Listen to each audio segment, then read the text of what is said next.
જમીન જ્યારે મેં એક વેચી ત્યારે ગામ આખું મને કહેવાયું કે બાપ દાદાની જમીન વેચીને હું કરવા થયા. નમસ્કાર મિત્રો, સ્વાગત છે તમારું અમારી યુટ્યુબ ચેનલમાં. તો હા મિત્રો, તમે જે આ કાકાને જુઓ છો તેણે જમીન વિશે કંઈક એવું કીધું કે તે સાંભળીને તમને પણ ખેતી અને વાવેતર કરવાનું મન થઈ જશે.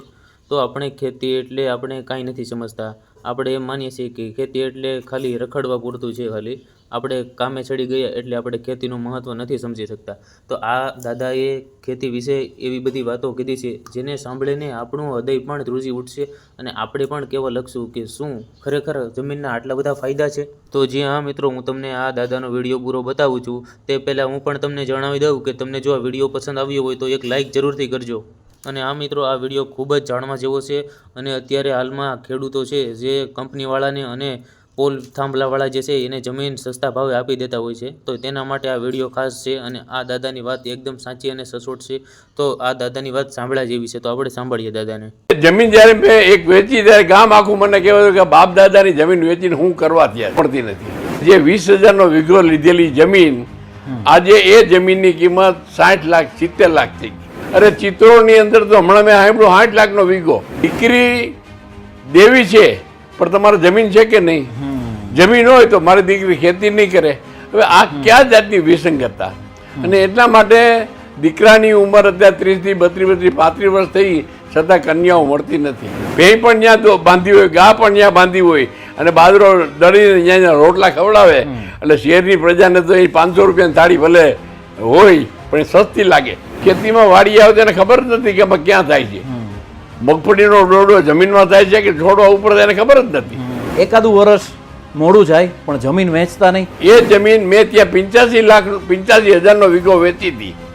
અહીંયા મેં એ જમીન 19,000માં વીઘો લીધી અને 65 વીઘા જમીન લીધી એક શેઢે મેં બે ભાઈઓ સાથે. કૃષિ ક્ષેત્રે છેલ્લા 3.5 દયકાથી જેઓ સેવા બજાવી રહ્યા છે, ખેડૂતોને અલગ અલગ જ્ઞાન પીરસી રહ્યા છે, પોતે પણ ખૂબ સારી એવી 50 વીઘાથી ઝાઝી જમીનમાં જેઓ ખેતી કરી રહ્યા છે અને કૃષિ ક્ષેત્રે તેઓ ખૂબ જ વિદ્વાન એવા મોહન દાદા જોડાયેલા છે. મોહન દાદા, આપનું ખૂબ ખૂબ સ્વાગત છે ખેડૂત સેતુમાં. જય શ્રી કૃષ્ણ. દાદા, અત્યારે ખેડૂતો પોતાની જમીન વેચીને શહેરમાં શિફ્ટ થઈ રહ્યા છે, શહેરમાં જઈ રહ્યા છે, પોતાની જમીન વેચી રહ્યા છે. પણ ખેતીની જમીન એક એવડી મોટી સંપત્તિ છે, એ વેચીને શહેરમાં શિફ્ટ થવું એ યોગ્ય કે ન યોગ્ય એ જણાવો. ખેતી તો એક બાંધી સંપત્તિ જ છે અને ખેતીનું જે મૂલ્ય છે એ તો કોઈ આંકી શકાય જ નહીં કે આ જમીનની આ કિંમત આ કિંમત. કારણ કે ખેતી પોતે જ મૂલ્યવાન છે. પણ ખેતીમાંથી હટતા જાય છે એનું કારણ છે કારણ કે શહેરની અંદર પોતાના દીકરાની ઉંમર એટલી બધી થઈ ગઈ છે કે કન્યાઓ મળતી નથી. કારણ કે દીકરી દેવી છે પણ તમારે જમીન છે કે નહીં? જમીન હોય તો મારી દીકરી ખેતી નહીં કરે. હવે આ કયા જાતની વિસંગતતા. અને એટલા માટે દીકરાની ઉંમર અત્યારે 30 થી 32 35 વર્ષ થઈ છતાં કન્યાઓ મળતી નથી. અને કન્યાઓને પણ ખેતી કરવી નથી પણ એના મા બાપને કે ભાઈ અમારા દીકરીને ખેતી હોવી જોઈએ. આ જે બે વિસંગતતા છે ને, પણ જમીનનું મૂલ્ય એટલું બધું વધતું જાય છે. હું તમને મારો જ દાખલો આપું કે હું આજથી લગભગ 30 વર્ષ પહેલાં મારા ગામમાંથી એક જમીન જ્યારે વેચી મેં, જૂનો બગીચો, કારણ કે દીકરા ગામ શહેરમાં રહીએ, બિઝનેસ શહેરમાં કરે અને ત્યાં એની સાથે જ હવે અમારી ઉંમરથી રહેવું પડે. એટલે જમીન જ્યારે મેં એક વેચી ત્યારે ગામ આખું મને કહેવાયું કે બાપ દાદાની જમીન વેચીને હું કરવા થયા. પણ તમે જો જમીન વેચો તો તમારું આયોજન પૂરું હોવું જોઈએ. એ જમીન જુગારની પાછળ પૈસા નથી નાખવા અથવા ગમે ત્યાં બિલ્ડિંગો લઈને ગમે કરવું નથી.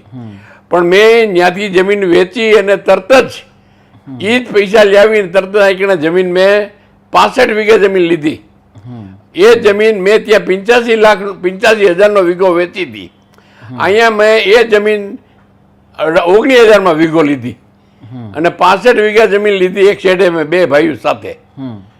અને એ 65 વીઘા જમીન 5-6 વર્ષ પછી અમે 3 લાખમાં અડધી વેચી. હજી અમારી પાસે 32 વીઘા જે જમીન છે, હવે જે 20,000નો વીઘો લીધેલી જમીન આજે એ જમીનની કિંમત 60 લાખ 70 લાખ થઈ ગઈ. હવે તમે ગણો કે આ જમીનની કિંમતની અંદર જે રોકાણ કરે છે અને સંપત્તિનું કેટલું બધું, એટલે હવે જે કાંઈ પૈસા જેની પાસે છે, બિલ્ડરો પાસે છે કે મોટા મોટા પૈસા પાસે છે, એ બધાય ગામડાની ખેતી પકડે છે એટલા માટે કે એની કિંમત તો વધવાની જ છે. આજે ગીરની અંદર બગીચાઓની કિંમત 22 લાખ રૂપિયા, 25 લાખ, 30 લાખ. અરે ચિત્રોની અંદર તો હમણાં મેં સાંભળ્યું 60 લાખનો વીઘો. હવે બગીચો છે, આવક ના હોય તો કાંઈ નહીં, પણ એ પેલેસ એવો છે, જંગલનો ભાગ છે, ત્યાં હોટલોનો ઉદ્યોગ વિધો છે અને સફારી પાર્ક બાજુમાં થઈ ગયા છે. એટલી બધી પ્રવાસીની માંગ ઊભી થઈ ગઈ છે કે આખા ગીરની અંદર જ્યાં જુઓ ત્યાં હોટલો નાપ જાય. એટલે ગામડાની અંદર પણ ઉનાળામાં તમે ખેતરોમાં જાઓ તો ત્યાં હોટલ હોય અને સારામાં સારી ચાલતી હોય, કારણ કે શહેરમાંથી માણસોને આનંદ કરવા તો થોડાક દિવસ જવું હોય તો ગમે હોટલ ભાડું લઈને ત્યાં જ જાય છે. એટલે આજે એને કારણે ખેતી છે એ દરેક ખેડૂતોએ, તમે આજની તો કાલ એ ખેતીની કિંમત જ વધવાની છે.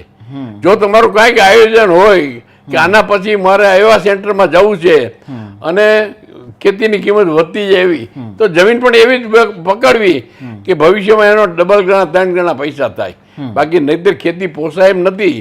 હું સમજુ ખેડૂતોને કે ખેતી કરવી અત્યારે જાત મહેનત કરવી હોય, ઘરમાં 2-4 માણસો હોય ખેતી કરે એવા, તો જ પોસાય. અને પ્રાકૃતિક ખેતી ઉપર હવે જાય વગર છૂટકો નથી, કારણ કે રાસાયણિક ખાતરો, એટલા બધા મોંઘા રાસાયણિક ખાતરોની અસર જે આવી છે એ ખેતીને નબળી મૂકવાની પાડી છે. પ્રાકૃતિક ખેતી ઉપર તમારે જવું પડશે.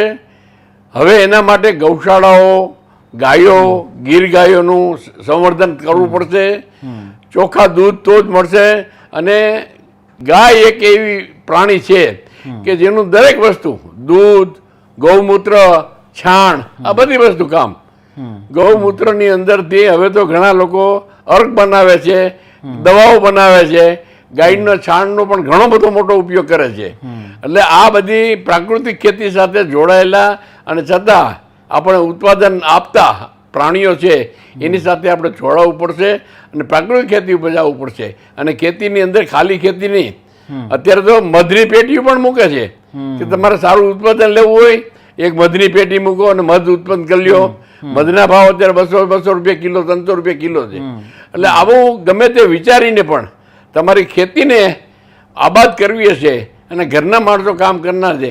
હવે તો તમારા બાળકોને પણ એમાં ટ્રેનિંગ એટલા માટે આપવી પડશે કે કાંઈક ખેતીના જાણકાર થાય. નહીંતર તો ઘણા બાળકોને બિચારાને ખબર નથી કે આ કયો પાક છે. ખેતીમાં વાડી આવે તેને ખબર જ નથી કે આમાં ક્યાં થાય છે. મગફળીનો ડોડો જમીનમાં થાય છે કે છોડવા ઉપર થાય એને ખબર જ નથી. હવે આવી રીતે બાળકો છે.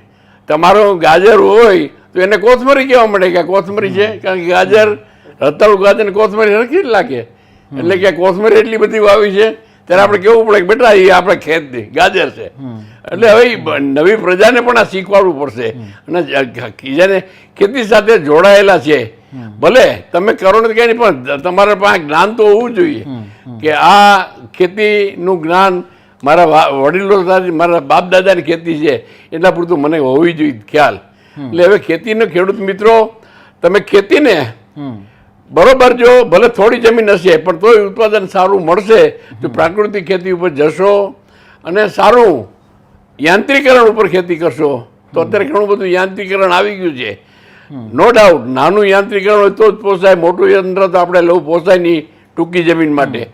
પણ આ કાંઈક ફેરફાર આપણે ખેતીમાં આ બધા કરવા પડશે. અને ખેતી છે એ વેચવા કરતાં તો એ ખેતીને કઈ રીતે મેનેજ કરવી, કઈ રીતે ઉત્પાદન મેળવવું, જમીન કેવી છે તમારી, પાક પણ કેવા પસંદ કરવા, આ બધું વિચારવું પડશે. અને એના માટે થોડુંક જ્ઞાન, હવે તો એવું જ્ઞાન પણ યુનિવર્સિટી આપે છે, ત્યાંની ટ્રેનિંગ લઈને પણ આપણે એ જ્ઞાન મેળવી શકીએ. થોડા ઘણા ભણેલા આપણા બાળકો હોય તો એ થોડું જ્ઞાન લઈ આવે તો પણ ખેતી તમારી સારી થઈ શકે.